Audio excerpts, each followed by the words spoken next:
As consumers, we are bombarded by it at every turn, like the Incredible Hulk being bombarded by gamma rays. But what makes some media endure, while others are banished to the forgotten black hole of obscurity, never to be heard from again? Who or what decides this? Hetero life mates Steve and Yahel want to know, and they want to know now. This is Obscurity Now. And what's up, everybody? Welcome to another episode of Obscurity Now, the show where we have everything obscure, or we can get it. My name is Steve. I'm one of the hosts, and with me is a man who would change his surname to CDI if the government allowed it. It's Yahel, and that is video power, Steve. How are you? How are you doing? I'm doing well. I'm wondering why they just called it video power and not like video game power, because it just makes me think of like VHS tapes when you say video power. Maybe it's because video games are not that big of a topic on this video game review show. Oh, yeah. Well, hey, you know, the cartoon does take up a lot of time, but it is all about the video game characters, question mark? Yeah.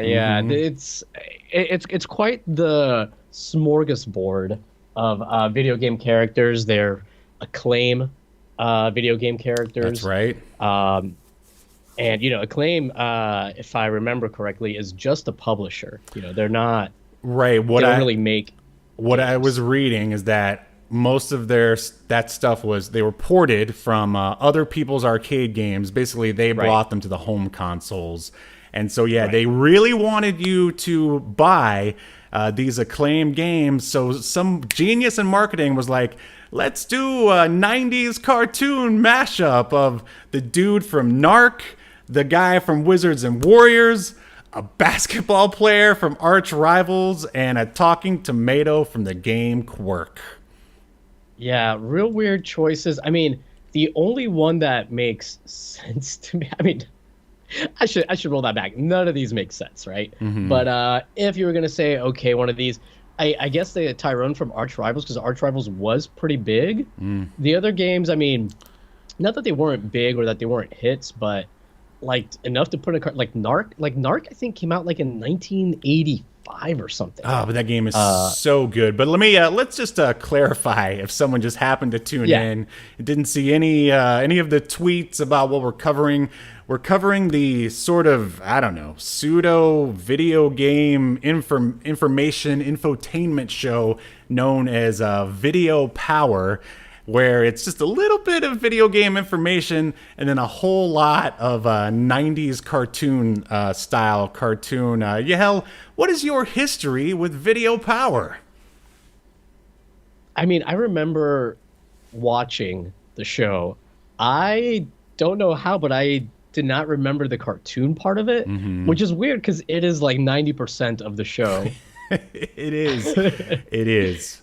And, you know, like I've actually used clips from Video Power in a few of my videos because like there's one where Johnny Arcade, our intrepid host, he goes to like SNK of America's like factory and or headquarters, I should say, and you get to see he shows off like the Neo Geo memory cards and a few other things. So like I don't know, man. Like I did not. I must have seen the cartoon though, because once I started like watching it, the cartoon segment, I mean, I remembered like, okay, I kind of remember seeing these characters, but I don't remember watching the cartoon. What about you, Steve? What's your memory? Oh, I remember the show quite well, and I do remember that it was 90% cartoon because I really enjoyed the Johnny Arcade segments, like watching this as like a 8-year-old when he would like skateboard into his room, his like awesome Thought he was room. so cool. Yeah, I did. Johnny Arcade. Oh, I wanted that room. I was like, whoa. You wanted to wear bright green neon Zubaz and have a 5-foot tall light switch that you flip up and then you go, now that's video power. Right, yeah, turning on a light. That's video power. Video power. Yeah. No, I just thought he had, much like Clarissa, and Clarissa Explains It All. I thought they both had cool rooms. But I love Clarissa Explains It All. Yeah, great show. But little did I know that there was some set designer who was probably doing a lot of cocaine back then, who was like, yeah, this is what kids' rooms looked like in the 90s, right? Oh yeah, that's video power. Yeah. Whoa. Well, yeah. Let's. I'm gonna just start saying that as a celebratory thing. I win a game. That's video power. I take a nice poop. That's video power. Bring your partner orgasm in bed. Yeah. Yeah. So you know where I was going. Orgasm in bed. That's video power, honey. Yeah. Well, I think you've covered all the bases there. Yeah, let's dive a little bit deeper. Now that's video power into video power, and I'll see you on the other side. All right. Welcome to your feature presentation.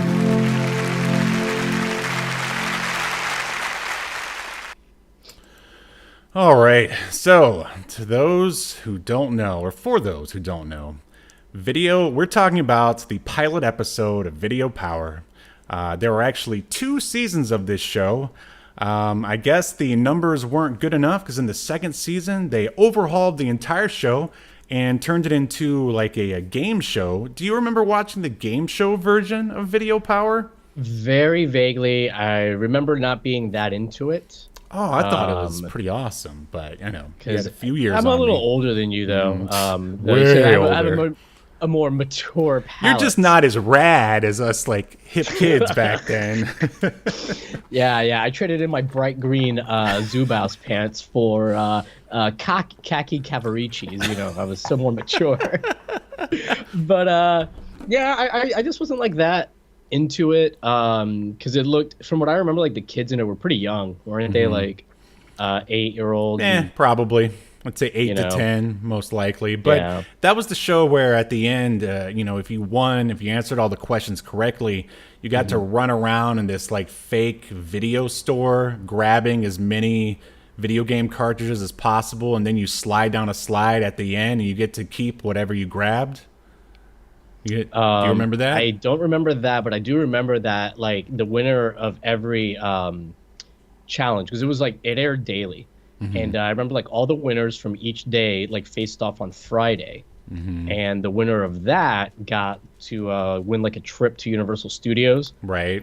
Florida, I think.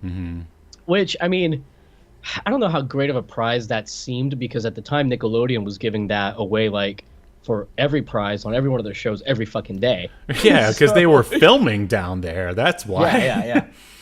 But so that was a little weird. And then I remember that they did a thing at the end where all the Friday winners faced off eventually, and the winner of that got a $10,000 scholarship, I think, to college. So that's pretty cool. What? And and that's not just cool. That's video power. Yeah. Well, you want to know what else is video power? And I'm surprised you didn't stumble across this since we all know you're Mr. CDI, but maybe in lesser known back alleys, maybe possibly known as Mr. Neo Geo. I remember they would get a Neo Geo just for going down the slide at the end. And I did not remember that. My jaw would drop every time. I'm like, they're getting a freaking Neo Geo? That's $500. That's more than that. That's insane. Right. Especially if you want, I don't know, a game with your Neo Geo you're looking at. Well, and if you want a second controller, I mean, you're looking at, close to $1,000 in 1990 money. Right. By the way, we have in the chat here, Stry, a.k.a. Stadium Arts. Yoda. He said, yay, a new episode. Yes. Every Sunday, buddy. Well, except for next Sunday. He did the math, and he said that, and I do believe he's just about correct, that's $1,500 adjusted for inflation. Wow. Well, aside from that, those 2 seasons, it equaled up to about 83 episodes overall, and it ran from 1990 to 1992. And so here is the synopsis, which you don't really need one for the first episode here, and it's just Video Power Edge segment. Ninja Gaiden 2 getting the one up on stage 5-2. Revenge of Shinobi, how to get unlimited shurikens, how to beat stage 5 boss. That's it. Like, someone should have written something better. But anyway, this show, at least the animated portions, was directed by Stefan Martinari. And I recognize that name. In fact, I guess he's the reason that sort of put Video Power back in my mind, because he was the director on Dino Saucers. Remember, all the way back 2-3 episodes ago? Of course. Yeah, and he also directed King Arthur and the Knights of Justice and Madeline. Now, directing the live action stuff is Paul Provenziano. He has directed basically nothing else. Something called Destination. I mean, when he peaked. He peaked. Right. That's Video Power, baby. Light switch room. Yeah, it's Video Power, baby. He directed Destination Zero, The Fast Short Life of Ronald Cole, which, I mean, that's the documentary everyone's talking about. And then what I'm pretty sure is an infomercial called If You Can't Stand the Heat, Get Out of the Kitchen with Michelle Costello, or maybe a cooking show, something like that. And the writers on this, award-winning video game show, the first one is Frank Maroney, and he has written absolutely nothing else. And then the next guy who worked on the Power Team segments is Jack Olesker.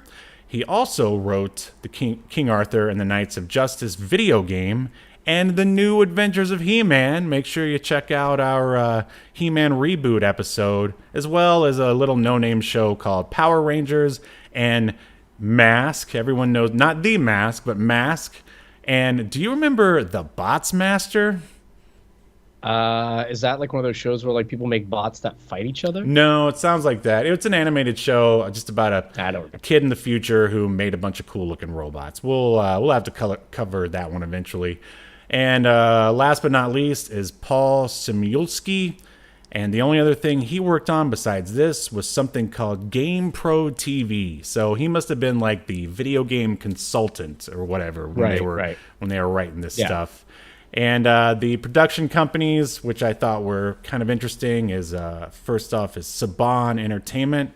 So not only did Saban and his right-hand man, Shuki Levy, compose all the music for Video Power here, but they also produced it, and it was also produced by Acclaim Entertainment and Bobot Entertainment. So this is pure, hey, we're marketing straight to kids here, entertainment. And that's going to do it for that. Do you have any info on the cast, Yahel? I have a little bit of info on the cast here. Let's start off with, so he goes by Steve in a lot of his acting credits, but the host, aka Johnny Arcade, the actor's name is spelled like S-T-I-V-I, so I guess it's Stevie or Stivey. So weird. Paskowski.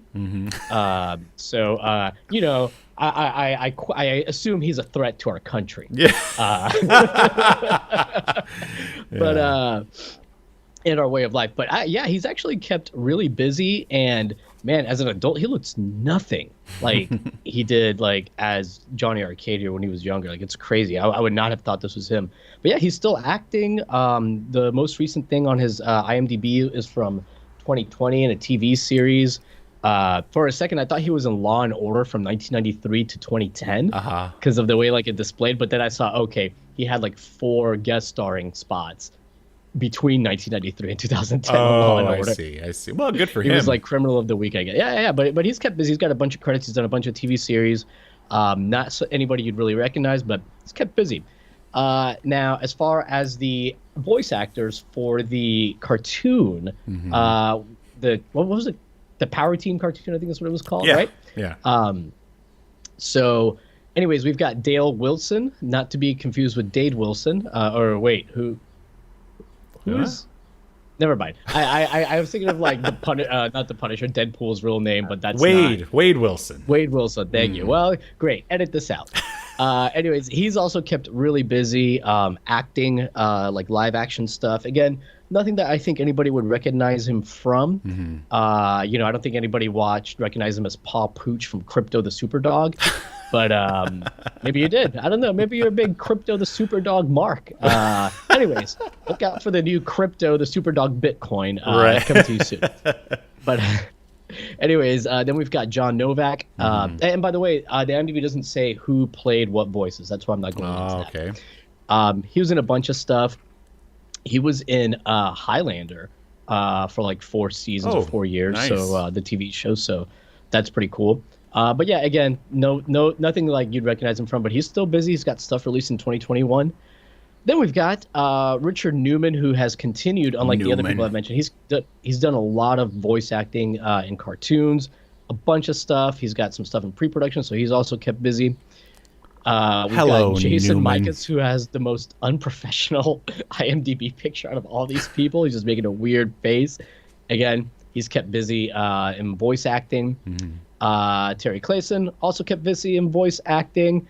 And then the other person of note was Michael Donovan, who we've actually seen come up before as a voice actor in a few of our other cartoon-related episodes. He's done a shit ton of work, including voices in a Star Trek video game, Steven. We've got a Star Trek connection somehow. Oh, my God. And before you play the bumper, I want to point out that the chair that Johnny Arcade sits on, I'm 99% sure it's modeled after the captain's chair from Star Trek: The Original Series. I was getting those vibes as well. Let's do it.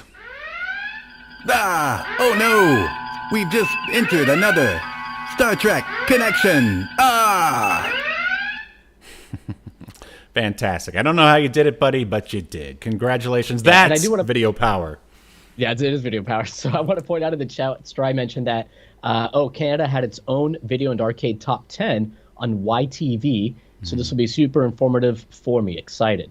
And thank you for tweeting the stream. Appreciate that, Stry. But yeah, I had actually no idea that Canada had a show called Video and Arcade Top 10. So that might be one to get our little our grubby American fast food soap grease-filled hands on. I'm covered in grease right now. That's video power. By the way, for those that joined late, the reason why we keep saying that's video power is Johnny Arcade says that's video power to like everything. Literally at one point he turns on a light switch. The light switch, by the way, is I said like 5 feet tall earlier, but it's got to be like 3 or 4 feet. Like it's huge. It's ridiculous. And he flips it up and he's like, "That's a video power." And he says it a few more times. So that's where we're at. Right. But yeah, Steve, are you ready to dive into video power itself? I sure am, but we're about to really dive into. Oh yeah, you're right.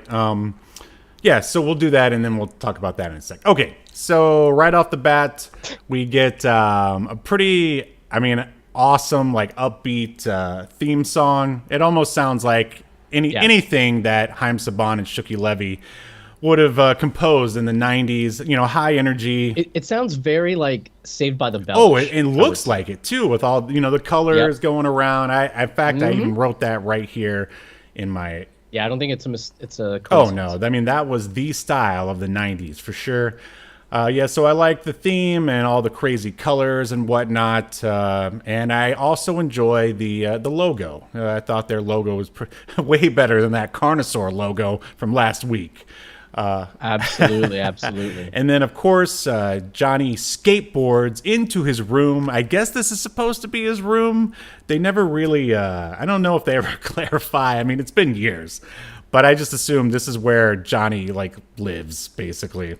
Right. So, and of course, his room looks awesome. As Yahel said, there's a giant light switch on the wall. He's got monitors and video, video. Yeah, like bright colors, triangles. Everything seems to be encased in some thick, brightly colored plastic or something. Right. I think there's a TV monitor that's encased in some bright purple thing. It's It's crazy. Yeah. It's like the 90s bomb. Oh, yeah, for sure. It looks, you could eat that room or snort it up. Either way. So Johnny basically sets up the show. He starts talking straight to the camera or audience, however you want to look at it. He introduces himself, and he says the show will tell you everything you ever wanted to know about video games. If it has anything to do with video games, we've got it. Or we'll get it. Oh, now, I'm sorry. Go ahead. Spoiler alert: he will not tell you everything about video games. Well, I guess you have to stick with the entire first season because all of the information that he could have told us is taken up by the power team, which we're about to get to. Now, at the beginning here, what do you think of Steve here as Johnny Arcade? What do you think about him as a host? I mean, he's fine, right? I mean, good energy. He's going for it. Yeah. Obviously he's been given some questionably lame dialogue, but it's also 1990. Sure. So yeah, I think he's all right. I don't know that I would have thought. In fact, I remember not thinking he was like cool or anything. I was like 10 when this came out, but if I would have been like 8 or 7, because there's a big difference between 2 years makes a big difference when you're like in that age, right? I probably would have thought, oh, this guy's pretty cool. He skateboards into his room. His room is wheelchair accessible. Nice. He's got a ramp leading into it. Yeah, that's. What about you? Yeah, I feel the same way. I mean, they could have gone like with the sort of typical, surfer guy. Had him say stuff like "rad" and "dude." I mean, at least they didn't do that. He's in some ways I almost think he's like too serious. He's like very like the way he talks to the camera, it's almost moving into like wrestler promo territory sometimes. He's intense. He's intense. He is intense. It's like you will get this tip I'm about to tell you about video games. Steve, he's living in a room made out of the cocaine-fueled dreams of an adult. Right. I mean, he's living an intense lifestyle. So basically what you're saying is that the director, who probably was high on coke, just sort of imparted some of his cokeness onto Johnny Arcade here. And he was like, hey. Yeah, now I'm not saying Johnny Arcade did coke. I'm just saying he had to, when in Rome, you gotta coke it up. I guess get your energy level. You gotta coke it up, and that's video power, baby. That's video power, baby. Basically, he introduces the power team, and then we go right into a commercial. Now, I don't think we mentioned it. You can watch the entire, probably the entire series, but at least the first episode of Video Power on YouTube. And it looks like I found pretty much the whole first season and most of the second season. Nice. It looks like. And I'll post a link to the first episode, and the other episodes are on that same channel. And the best thing about it, I would say, if you're around mine and Yahel's age, is that they left the commercials in. So, I mean, this was really nostalgic for me because, I mean, I remember watching the Fox Kids Club like every day after school, and all the shows that they advertised. I remember watching most of them. I've got them listed here somewhere. We'll get to them, but yeah, having the commercials in there definitely kind of helped my verdict at the end. But we'll maybe not too much. We'll see when we get there. So yeah, the first commercials for a Tiger handheld, and that was awesome. And then right after that, they had one for the Super Mario Brothers Super Show. Do you remember what Tiger handheld games you had as a 10 or 12-year-old, whatever? I think I had at one point a Mortal Kombat one. I want to say I had a Street Fighter one. I had some kind of racing one, but I don't remember racing, like a motorcycle racing one. Might have been like a Road Rash ripoff, or maybe like it was Road Rash itself. I don't know, but I only had like a few of them because I thought they were shit. Oh, they are. And what I think now is that there's a weird trend to start collecting them again. I'm like, God, no, bad retro gamers, bad. Those games suck. Like I remember I had the Ninja Turtles one, which I like the way those Konami ones looked, just because they looked different than all the other ones, but the game still sucked. So anyway, moving on. We are now fully immersed into the the power team. So by the way, I think we should point out, Steve, before. So basically, in the first segment, right, which is him live action, Johnny Arcade introducing you to the show, he doesn't tell you anything about video games. No. Nothing at all. He just tells you he's going to tell you about video games, doesn't tell you about video games, and then tells you, hey, we're going to watch a cartoon now instead of me telling you about video games. But afterwards, I'll tell you about how to do something in Ninja Gaiden, I think was the game or whatever.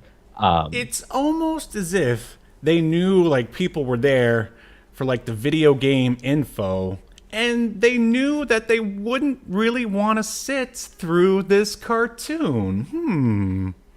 It is very much like that, and it makes you wonder, why even have the cartoon? Because Acclaim, one of the producers, said they had to. I'm guessing Acclaim was like footing the bill for the show. Oh, absolutely. That was my guess from reel one of whatever this is. Yeah, but the thing is, like, they cover not, because I went and I watched like a few segments from a few other episodes. I didn't watch the cartoon, just the live action segments in the other episodes. And they cover like non-Acclaimed games like pretty frequently. I remember. So why is Acclaim doing this? Like I don't know. There's so many questions and so little information on this out there. Absolutely. It's fucking weird. So what I've come to the conclusion of, Steve, is that Acclaim did foot the money for this, but the executive that was putting the money, this is like some kind of money laundering scheme. That's some executive at Acclaim that probably was trying to, like, I don't know, take some of his cocaine money and launder it. Steve, that's just video power. Laundering your cocaine video money power. Is video power. Absolutely. Well, anyways, can you tell I'm trying to avoid talking about this cartoon? Yeah, well, we're almost there. I do like how, again, Mr. Intensity, Johnny Arcade, he like gets on his couch and grabs his popcorn. He's like, all right, now we're going to watch the Power Team. This is the first time it's premiered anywhere. Like talking it up. I bet he'd make a great hype man. You know. And he's like, oh, first we've got Tyrone from Arch Rivals. Then we've got this guy from this, I can't remember what, the Wizards and Warriors, I think it was. And Heroes. And he's like, oh, and then we've got Quark. What's the tomato's name? Quark. Yeah. Just like the dude from I've never even Deep heard Space of this Nine. fucking game. All right, since you brought it up, I was going to ask, like, you know, first I was going to ask if you could name all the characters, but I already did that. Like, do you actually like any of these games? I like Narc. Oh yeah, Narc's so good. I love Narc. And you know, the Narc guy's got a cool name, Max Force. Yeah, but he's so lame in this. He is very lame. And the thing is, like, it's weird because this is like geared at kids, and Narc is a game that was very controversial because of all the extreme violence at the time, you know, that it displayed, you know, where you were gunning down people. I loved it. Gunning down drug dealers. Yeah, when you hit the missile and just body parts go everywhere. God, that's why I love that game. Yeah, so weird choices, weird, everything's just weird here. But the one that I feel like was probably the worst choice, maybe, all right, which was the worst choice? Quirk or Tyrone? Because we're going to see Tyrone use his basketball to deflect missiles and grenades and all their kinds of ridiculous crap. And then Quirk goes over here with the most annoying voice and animation. Maybe not the most, but up there.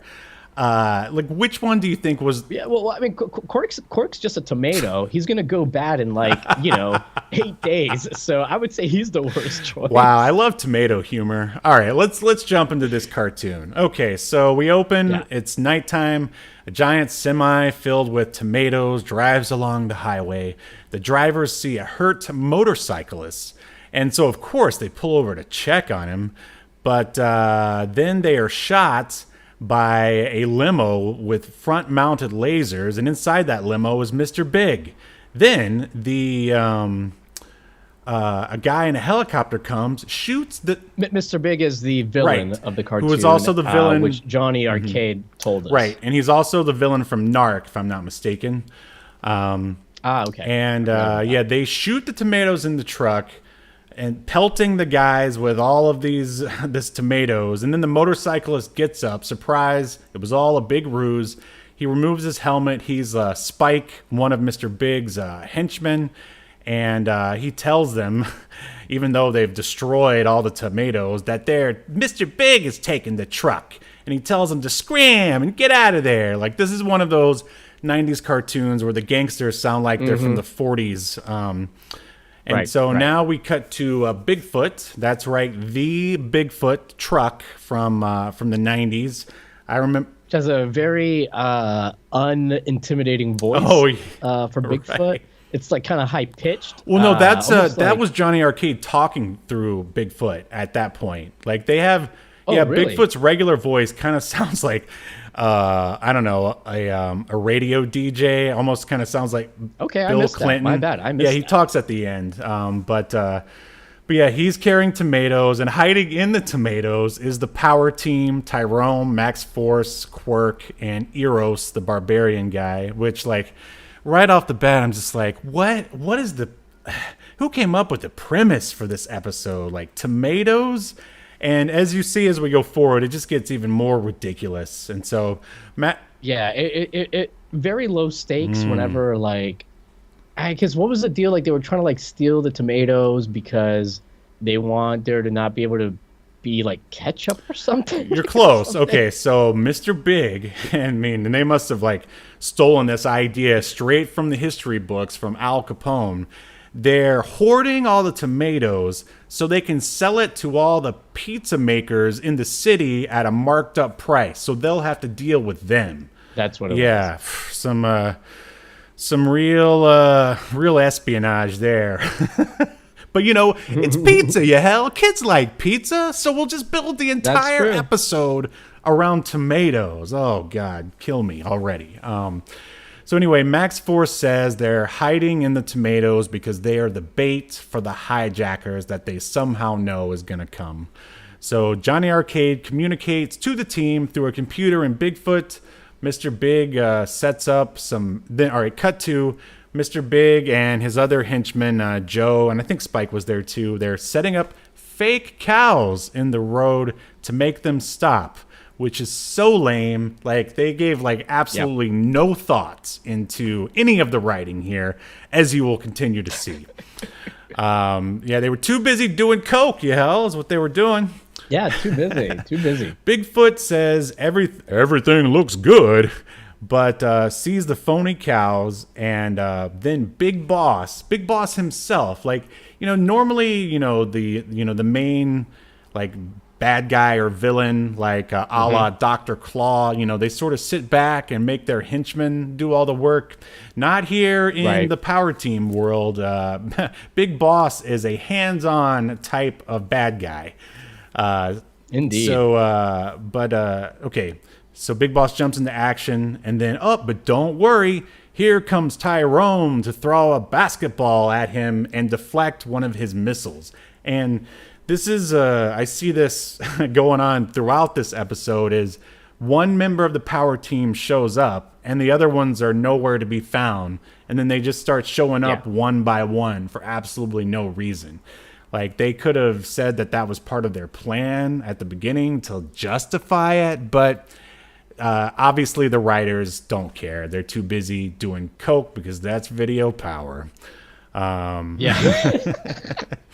It's funny because, like, the writers of the cartoon don't care. The writers of the video game segments don't care either, and I'll explain why. I'm sure you came to the same conclusion when we go over the video game segment at the end. So Mr. Big's limo then shoots at Bigfoot, but whoa, he drives out of the way. I was so scared that Bigfoot was going to get shot. And he accidentally hits henchman Joe. Mr. Big blinds Bigfoot with, like, oil of some kind. Then Eros he stops the limo with his bare hands. He doesn't even break a sweat. He just goes, like, just the most boring face. Like, his, like, muscles don't clench. Like, there's no sweat. He just magically stop. And we could all assume that Eros is there for the ladies who are not watching. And they really missed out on a chance there to show his bulging biceps. But hey, whatever. That's video power, I guess. I got to stop saying that. No, you don't. No, you don't. Any remarks on that? No, it I mean, as you described it, but boring. Oh yeah. So, and that's the thing. And I Oh, I'm kept sorry. thinking they're gonna cut back to the live action stuff in between. First of all, I didn't think like it was gonna take up 90% of the episode, the cartoon. And I'm like, well, they're gonna maybe like intercut like throughout, like back to Johnny Arcade talking about something video game related. Nah. Oh, spoiler alert. Even back as an 8-year-old, I mean, I felt the same way. I was like, I wanted more like Johnny segments and less Power Team, even back then. And I still feel that way now. So Max Force sprays the ground, turning it into ice, causing Joe to fall and bump his head. What a hilarious pratfall. Then Mr. Big threatens to kill Bigfoot with a grenade, a truck. And they all put their hands up like this because he threatened to kill a truck. That's right.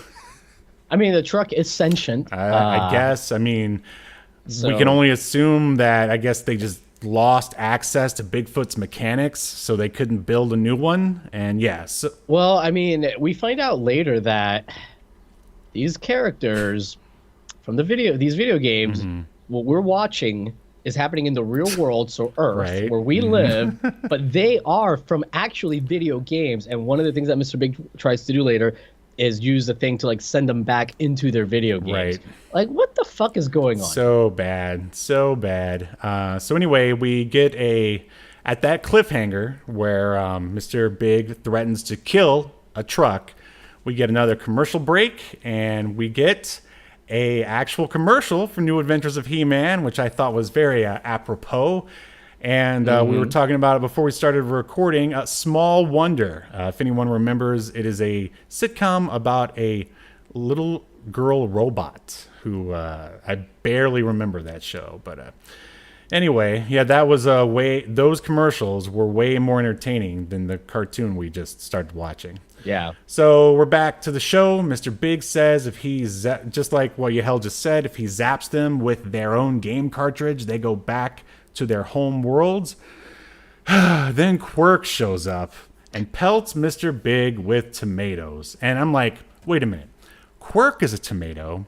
He's throwing tomatoes at him. Isn't he killing his own kind? I mean... But these aren't like sentient Oh, so tomatoes. it's okay. I guess they're just... So I guess that makes it all right. Well, I'm just trying to like figure it out because they're just like regular tomatoes, but they're not like him, but a tomato with a mohawk. Right. What? And his mohawk isn't made out of like leaves. It's made out of like hair, real, regular, human-like hair. He's got tood. It's okay. Just let it happen. He's got 90s tood. All right. You're right. But my apologies. I guess I'm just a fucking moron. Just help yourself to some Coke. It'll be okay. So then Henchman Joe, he also gets pelted, as does Spike in the limo. Who was driving the limo at the time. It causes the limo to swerve off the road. Once again, Tyrone uses his basketball, and Mr. Big trips on it. Now Bigfoot shoots a laser at Mr. Big to stop him from throwing something. Then Spike picks up Mr. Big in the limo, and they drive away. And in classic sort of 90s/80s cartoon fashion, the power team just stands there and watch them drive away. He tells Spike to drive him to the tomato warehouse. And now cut to Quirk. I mean, this is a weird transition. All of a sudden, you see Quirk like in sort of a darkened alley, wearing a fedora and trench coat, like musing like a detective out of a like noir film from the 40s or 50s, saying, like, no one messes with tomatoes. I'm going to stop them. And then that's when you hear their master plan. Spike reveals that they were stealing tomatoes so they can jack up the prices and sell it to all the pizzerias in the city. Then Quirk... Like this is such a dumb plan. It's awful. Because honestly, here's the thing: how much can you really mark up tomatoes? You know, like how much money? It's like really pennies on the dollar. Tomatoes. Yeah, it's so right. Even if you double the price of a tomato, like what? You've got like an extra buck. Yeah, it's so dumb, so dumb. So anyway, Quirk just because I guess he's the Wolverine of the group, a real lone wolf. He just jumps into the warehouse. He knocks over some boxes, which I assume this is from the game. Maybe this is fan service or something. As if there's any fans of this game, because even back then, all the Quirk. Yeah, fans. I've never played or even heard of Quirk, but I guess it's a game. Well, it's a maze game. Yeah, a Game Boy game too. I don't even know if it was on the because I was looking for images to throw into the Obscuritron here. All I saw was a Game Boy cover. But anyway, Quirk knocks over some boxes and takes out the whole gang for a minute. Then he gets surrounded, and Spike just hoists him up with a big metal hook, which is really weird. So cut to the rest of the power team. I guess they're hanging out in their power team lair. They're never really clear on where it is they are. Max Force says Quirk shouldn't have run off on his own. Then Johnny enters out of nowhere and says someone named Pops is going to make a deal with Mr. Big to get tomato sauce, and the power team will hide in the back of his truck while they're making the deal, and I guess spring out and do whatever.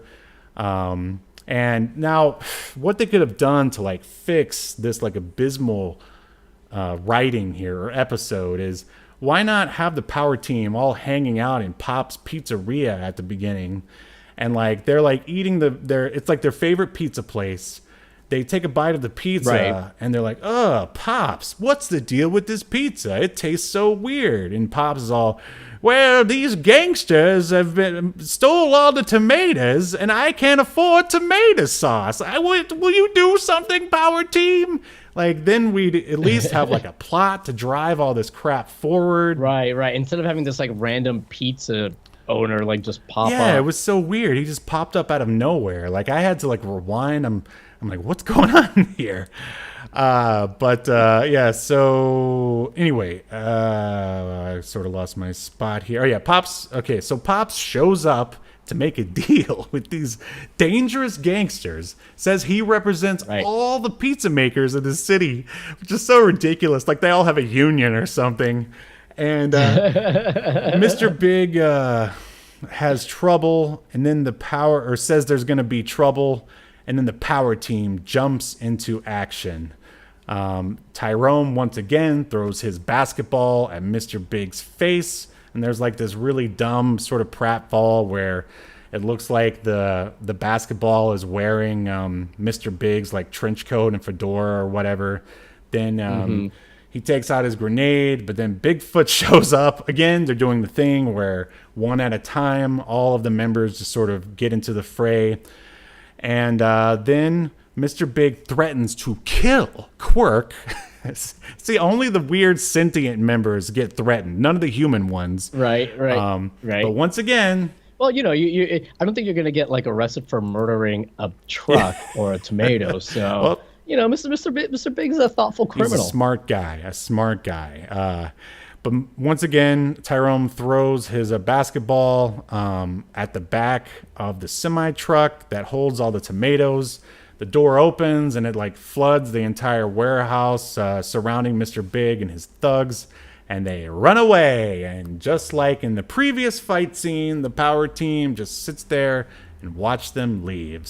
Then Pop says the pizzas are on him, and they're all going to go get pizza. And that is the end of the power team episode. Anything else you want to add before we go back and spend 5 seconds with Johnny? No. I think you covered it pretty well. And, I want to point out that you were able to cover everything that had this episode. Sorry, I can't even talk. The cartoon portion is literally I don't know, maybe 15 minutes. You said that's about right. And, once you take out the commercials, you're talking about 22 minutes of a show. So it's 15 minutes of the show. And usually when we go over a cartoon, it takes a lot longer for us to go over it. But so little happens. It was just two fight scenes, and that's it. Yeah, and the dialogue is so pointless and I don't know, just superfluous. So yeah, anyways, I just wanted to point out that we went through that very quickly. Yeah, but it still felt like forever. Yes. When I looked at the watch, at the clock, I was shocked that it was still the same day. Right. So then we get another commercial break, and which made me happy because there was an Alf commercial in there. I knew it. You Alf fetish having. Where's my? Well, everyone's seen. Steve, what after the Alf commercial? Were you like? Did you yell, "That's video power"? I did a line of coke and screamed, "That's video power." I did.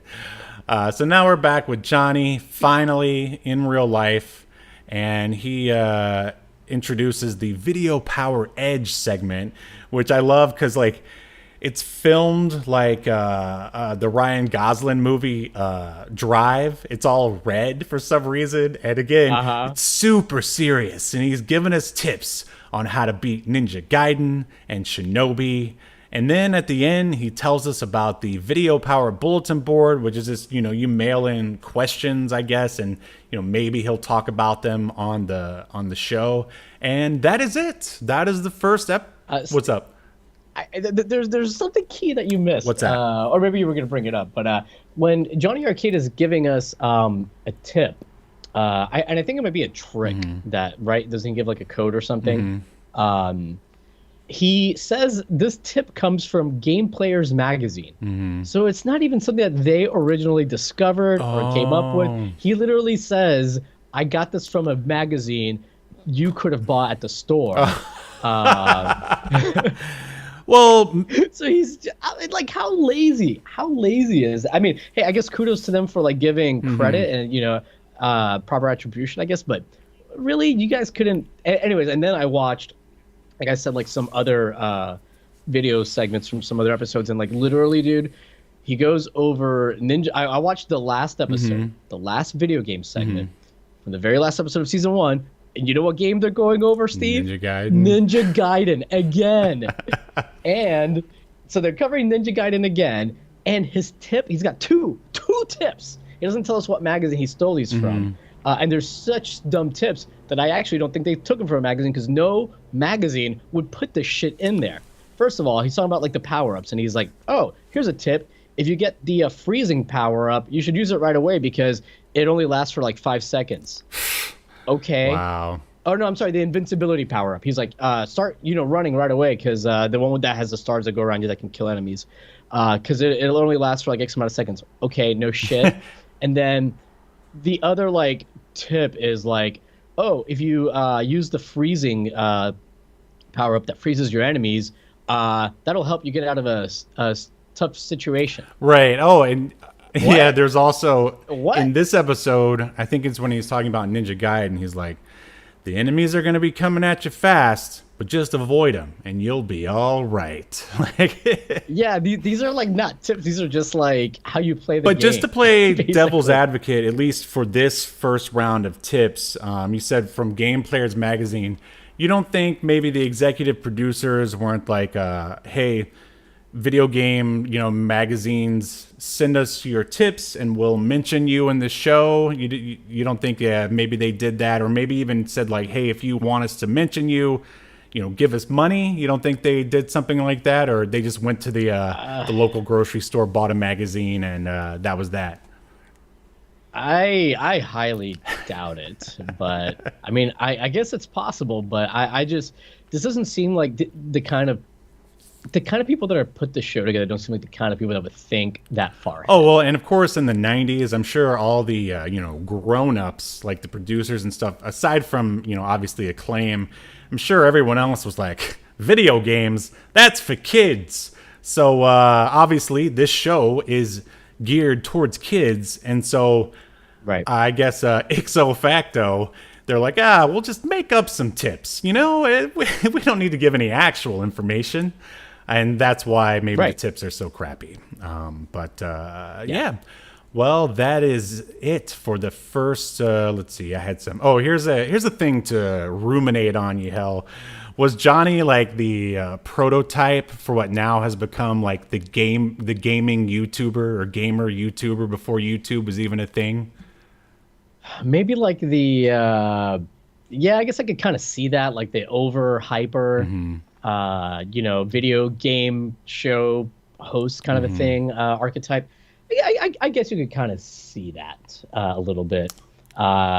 Although he's like, I don't know, man. He's energetic, but he's more intense. It's such a weird energy. It's such a weird. It's like, when people play video games, and even kids, it's like, oh, let's, get our friends together, kick back, have some fun. And he's all like, I'm going to give you some tips and you're going to use them. It's just... Like, I feel like he has that kind of energy of someone that just committed a crime and wants to talk about anything else besides anything related to the crime. So he just keeps talking about video games very intensely. And he's like, and hey, what do we watch this cartoon now? Yeah, it's premiering right now. You're going to love it. Let me tell you about it. There's Mr. Big, a villain, a crime boss. I don't know anything about crime because I would never, but he would. Right, for sure. And last question for you. Okay, so this came out, I would say, in maybe like the first sort of wave of like video game popularity. Why didn't Video Power last longer? Obviously, they didn't have the numbers for the first season, which is why they retooled it. Why do you think this was a fail? Because it was a video game show that was barely about video games. It was just about selling and not really about any real information. But I don't even know if it's selling these. You would think, okay, well, Acclaim is probably putting up some money. They're one of the producers, and their characters are featured in the cartoon that takes up 90% of the show. This is to sell Acclaim video games. Right. But no, because these are video games that had already been out. Narc, I looked it up. It was in '88. This is in 1990s when this aired. So you're talking about a 2-year-old arcade game that it did have some home ports, but so like these games had already been out. They're not gonna sell them. Like, if you had it, you already had it. I would propose that they want the same brand recognition that Nintendo has, and so they were like, how are we gonna do that? By making, what does Nintendo have that we don't? Well, they have Super Mario Brothers, the animated series, which, I mean, it's not called that, but, the Super Show, plus Legend of Zelda, and, they've, and then the breakfast cereal and blah, blah, blah. So how are we, Acclaim, going to get our name out there so we can be as big as Nintendo? Oh, Saturday morning cartoon show, but we're not going to put any work in it. That could be it. That could be it, and I could definitely see that. However, they don't really mention Acclaim's name. That's true.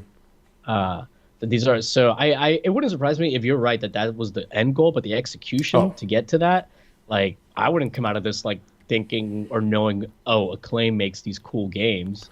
Yeah, right. Because they certainly didn't make Narc. That was Williams, baby. And I'd come out of it saying Acclaim makes shit cartoons. Right.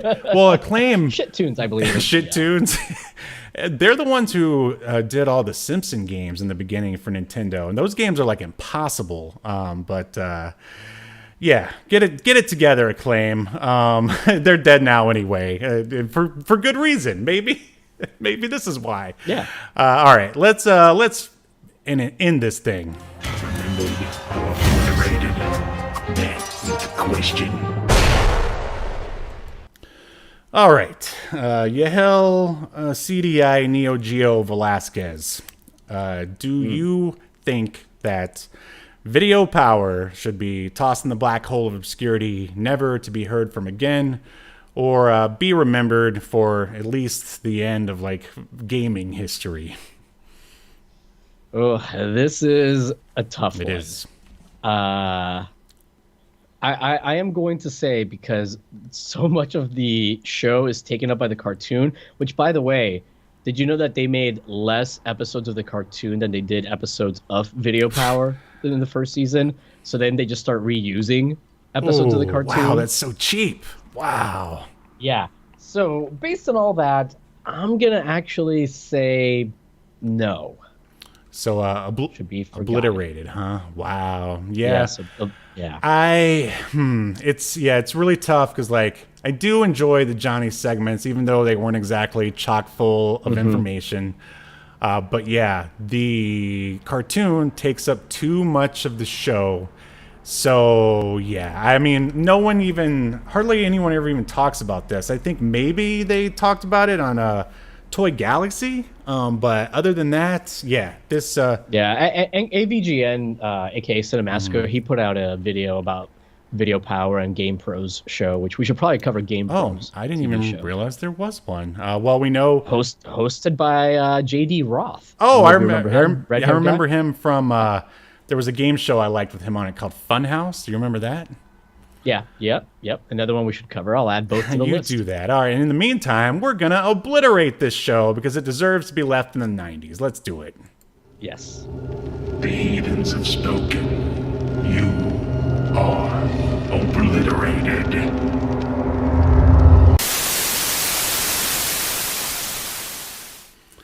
All right. Well, if you disagree with us, feel free to leave a comment if you're listening to this on YouTube.